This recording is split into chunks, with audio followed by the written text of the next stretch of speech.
Sacaba buenas notas, y en sociales también. Lo que los ríos y esas cosas no se me daban bien. La historia sí. ¿Y era buena estudiante? Era buena, lo que pasa es que me traían de cabeza y el dibujo. O sea, mi madre todavía tiene guardado, yo creo que tiene que tener alguno escondido, porque yo era horrorosa. Mi hija es buenísima dibujando, o sea, a su padre y a sus tías que son buenísimos dibujando, pero yo era un desastre. O sea, yo cuando hacía los Reyes Magos, cuando venían mis primas de Segovia, se partían de risa porque no sabían si eso era un rey mago, un palo con escoba o sea, era horroroso. Y a mí lo que se me daba fatal en el colegio era el dibujo y las matemáticas. Vamos, que es que me quedaban ya todos los veranos, pues ya le cogía tanta tirria que ya es que ni las estudiaba. Y recuerdo que luego cuando iba a las clases particulares en verano me decían, si es que tú las matemáticas las entiendes perfectamente, lo que pasa es que no te gustan, entonces ya no te... ¿Cuándo tú te percatas de que lo que te gusta es escribir? Porque claro, hasta ese momento estamos hablando de que te gustaba leer. Sí. Pero ¿cuándo te das cuenta de que lo que tú quieres es escribir? Es que en realidad, bueno, ese era un sueño así que tenía yo secreto, que mi padre lo sabía desde pequeña, porque yo, aunque leía, cuando ya empecé a coger, como se dice, carrete con la lectura, hacía mis propios cuentos. Entonces yo me hacía cuentecitos de princesa, o a lo mejor veía una película que me gustaba y yo cogía un cuaderno, porque entonces no teníamos ni internet y ordenador teníamos, pero aquel Amstrad que te pegabas 2 horas para vender un juego. Yo lo que hacía era contar la historia a mi manera, en el cuaderno. ¿Pero te la inventabas? Me la inventaba. O le daba un final que a mí me gustaba, o le daba un giro a la película y la hacía como a mí me hubiera gustado que la hubieran hecho o la hubieran contado, ¿no? Y ya luego ya en el instituto es cuando empecé esta novela. Estaba estudiando laboratorio. Pero por eso te digo que tú estudias laboratorio. Yo estudié auxiliar de enfermería, y hice laboratorio porque mi idea era entrar en laboratorio, lo que pasa es que tenías que hacer primero auxiliar. ¿Llegaste a trabajar en laboratorio? De laboratorio no, he trabajado auxiliar. Ajá. He estado en oncología, he estado en consultas, además aprendí muchísimo en Mallorca en las consultas de lo que era, bueno, lo que se estaba investigando sobre el SIDA. Y era muy interesante porque en Mallorca estaban mucho más avanzados en esa enfermedad que aquí, que es cuando se hacían la separación, por ejemplo, para la gente que tenía SIDA, para poder engendrar hijos, pues le hacían una separación de los óvulos y de los espermatozoides, que no estuvieran contaminados por la enfermedad. Pero de laboratorio desgraciadamente no he llegado. ¿Por qué hiciste esa carrera? Porque a mí es que me gusta todo lo que es investigar. A ver, yo hubiese querido ser veterinaria, que a mí los animales me encantan. Yo soy la loca de los perros. Dice mi marido que en el Facebook dice nada más que hay tus libros y perros abandonados. y a nosotros que nos encantan, ¿no? Y a mi padre le encantaban los animales y los perros, los gatos y todo lo que tuviera pelo. Y qué pasa que, claro, en aquella época eran 7 años en Córdoba y en mi casa pues no había pelas para estudiar la carrera. Tenías que irte fuera.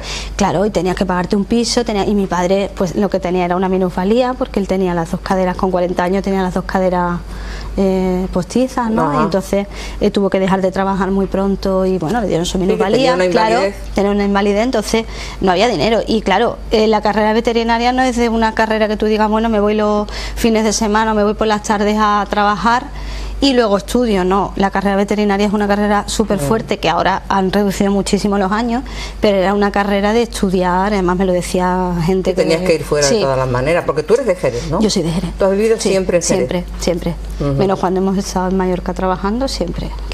¿Y te fuiste a trabajar a Mallorca por? Pues porque no teníamos trabajo aquí, mi marido se quedó también parado porque estaba trabajando en el sanatorio y bueno, nos íbamos a casar y al mes de casarnos le dijeron que no le daban la plaza y que se quedaba en paro. Entonces estuvimos aguantando y vamos, me acuerdo que el fin de semana que cumplía el año de casada, el lunes salía para Mallorca a trabajar. Estuvimos 7 meses, 8 meses. ¿Y teníais trabajo los dos allí? Sí, él fue primero, que él ya había entrado en la bolsa de trabajo allí en el hospital y a mí me salió al mes y poco.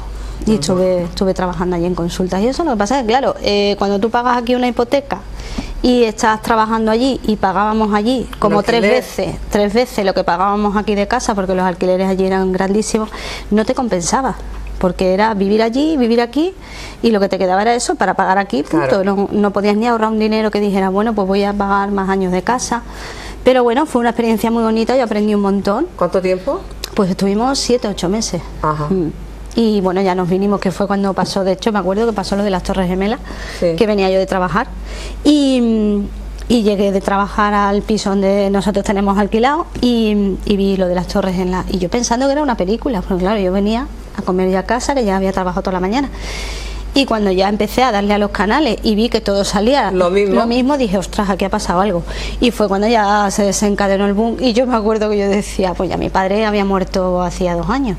Yo decía, yo me voy a de Mallorca nado, aunque haga falta, yo a Jerez llego, porque aquí se desata una guerra y mi madre está allí, mi hermano está allí, mi abuela está allí, que me voy. Yo de aquí me voy. Y bueno, ya también yo terminaba mi contrato y me habían ofrecido más tiempo, pero no sabíamos tampoco lo que íbamos a hacer, porque la verdad es que eso no nos compensaba, el trabajo que estábamos haciendo no nos compensaba económicamente, porque teníamos allí más gastos todavía de los que teníamos aquí. Y ya nos vinimos y bueno, ya no fue. Bueno, de todas formas, tú cuando piensas, tú siempre desde pequeña ya tienes la vena de lectora y sobre todo acabas siendo escritora, como es tu caso. ¿Cuándo decides, aunque no tenga trabajo, porque luego cuando te vienes, voy a ponerme a escribir en serio, voy a sacar una novela? Porque claro, esto de sacar una novela, esta fue la primera, ¿no? No, la de Hijos de Caín. Hijos de Caín fue la primera que se publicó, sí. Esta es Más allá de las trincheras. Sí. Esta, la segunda. Esa fue la segunda que salió. ¿Cuándo empiezas a escribir Hijos de Caín, tu primera novela, y qué te inspira esa novela? Bueno, la primera en realidad no fue Hijos de Caín, la primera fue Herido. Es que esto es como tú vas escribiendo y te van publicando, a lo mejor te publican la última en vez de publicarte la primera. Herido, que es la historia del SIL americano, bueno, esta sale con la editorial Novi Evolution en digital para febrero, a nivel mundial. Y Herido fue la primera vez que yo me senté, bueno, esta novela yo la había empezado en el instituto, terminando, que de hecho yo me acuerdo que se la enseñé 2 o 3 capítulos, lo que tenía, que no tiene nada que ver con lo que es ahora, o sea, fue como un boceto, a mi profesora de literatura en el instituto. Y me dice, mira, tú tienes madera, hombre, tienes que aprender, tienes que trabajarlo, pero tú tienes madera. ¿Qué pasó? Que esta novela, que fue la primera vez que yo me puse a hacer una novela, era muy difícil porque era un tema histórico. En 1914 empieza la ciudad de Kalisz, de la ciudad de Polonia, que en la Primera Guerra Mundial los alemanes destruyeron en un 90% su población. ¿Qué pasó? Que entonces había muy poca, claro, y la documentación aquí, aunque yo iba a la biblioteca, intentaba investigar, había muy poquito. No teníamos internet, no teníamos. Yo, por ejemplo, cuando ya luego la amplié y la hice, que bueno, esto ha tenido ya ahora una nueva ampliación de 100 páginas más, es decir, he ampliado escenas, he ampliado cosas nuevas. Yo, a través de internet, cuando ya lo tuve en casa, pude meterme, por ejemplo, en el periódico en Madrid, ¿no? En la biblioteca de Madrid, para buscar, por ejemplo, hechos periodísticos de aquella época, que contaran cómo eran los bombardeos, cómo eran, es decir, con internet tienes acceso a un montón de cosas que antes no podía. Entonces esa novela lo que hice fue pararla. Lo que pasa es que esa novela mi padre fue la única que leyó, que fueron los 3 o 4 capítulos que tenía al principio. ¿Qué pasó? Que bueno, yo después de morir mi padre, la verdad, como estaba más liada me casé, ya empecé a trabajar, que trabajé en Carrefour, pues yo